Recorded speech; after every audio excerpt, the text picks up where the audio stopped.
Hey, welcome back to the Wise Mindset Podcast, the podcast that serves up juicy, bite-sized bits of neuroscience to fuel your curiosity and flex your mental muscles. I'm your host, Napolistino, and today we're crashing a party. No, seriously, we're diving into the world of the cocktail party effect. That amazing ability your brain has to focus on one voice in a sea of chatter. It's like having your own mental noise canceling headphones. But how does it work? And what can it teach us about attention, focus, and yes, that mysterious moment when your ears perk up at the sound of your own name from across the room? So grab your favorite drink, cocktail optional, and let's talk attention, distraction, and why your brain is sneakier than you think. Picture this. You're at a party. Music is on, people are chatting, and yet somehow in this glorious chaos, you're locked in a conversation with your friend about whether pineapple belongs on pizza. It does not, in my opinion. And then bam, across the room, you hear it. Your name. Someone shouts your name. It's like the brain did a double take. You weren't even trying to listen to that conversation, but there it was, your name, loud and clear. That, my friends, is the cocktail party effect. It was coined in 1950s by British cognitive scientist Colin Cherry. Yes, that's his real name, not a cocktail green, sadly. The cocktail party effect is the brain's ability to zero in on a single auditory source while filtering out a noisy background. You know what's wild? Your brain is always monitoring for important signals, even when you're not consciously aware of it. It's like having a paranoid assistant in your head constantly whispering, hey, someone might be talking about you. Did you hear that? Yeah. Let's break this down a little bit. Neuroscientifically speaking, yes, that's an actual real word. Your auditory system is constantly bombarded by sounds, but it doesn't process everything equally. It selects, and one key player here is the superior temporal gyrus, part of your auditory cortex. This area is like your brain's DJ, filtering, mixing, and tuning in to what's important. Now, scientists have actually studied this effect using fancy machines like the EEG. One study from 2012 at the University of California, Berkeley, found that even when people were focused on one speaker, their brains were still processing background conversations at a subconscious level. It's almost like eavesdropping in stealth mode. And when your name comes up, boom, your prefrontal cortex lights up like a Christmas tree. That's the area involved in attention and decision making. It's like your brain suddenly says, abort the whole debate. Someone's talking about us. But here's where it gets cooler. This ability isn't just about sound, it's about attention. Your brain filters what you focus on across all your senses.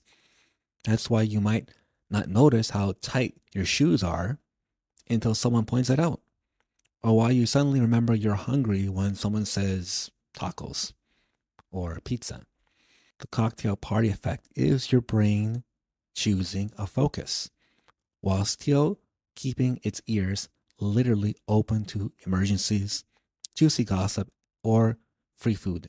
Now, attention in daily life, it's a whole battlefield. Between emails, texts, Slack messages, group chats, push notifications, and whatever else can distract you, staying focused is a challenge. Here's the deal. Your attention is a limited resource. Think of it like a spotlight. You can move it, widen it, narrow it, but you can't shine it everywhere at once. Multitasking is actually considered a myth. What we actually do is task switch, and every switch comes with a mental cost. In fact, a study from the University of London found that multitasking with electronic media can lower your IQ as much as if you pulled an all-nighter. So yeah, maybe don't try writing your report, texting your ex, and listening to a podcast at the same time. This podcast being the exception, of course. But here's some good news. You can train your attention just like a muscle. Mindfulness practices like meditation have been shown to improve focus and reduce distractibility. Even a few minutes a day, focus on your breath can increase activity in the anterior cingulate cortex, the part of your brain that helps control impulses and shift focus effectively. Also, pro tip, if you're working in a noisy environment and trying to focus, studies show that instrumental music or white noise can help you create your own mental cocktail party bubble. Mine is the awkward small talk. So, what can we learn from the cocktail party effect? 1. Your brain is amazing at filtering distractions, but it needs help. Give it fewer things to juggle.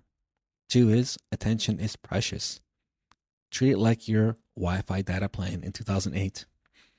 3, you can train your focus, but like your abs, it takes time, consistency, and maybe some grunting.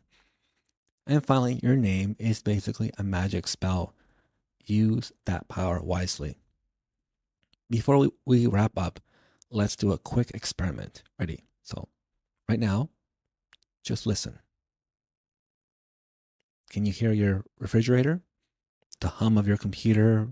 Birds outside? You probably weren't paying attention to any of that until just now. That's selective attention in action. You focused on me, but the rest was still there, quietly waiting its turn. Just like the guy at the party who really wants to talk about cryptocurrency. And with that, we'll close the tab on today's mental browser. Thanks for tuning into the Wise Mindset Guy podcast. If you enjoy this episode, hit follow, leave a review, or just shout out your name in a crowded room and see who turns around. Until next time, stay curious, stay focused, and always keep an ear out for the unexpected.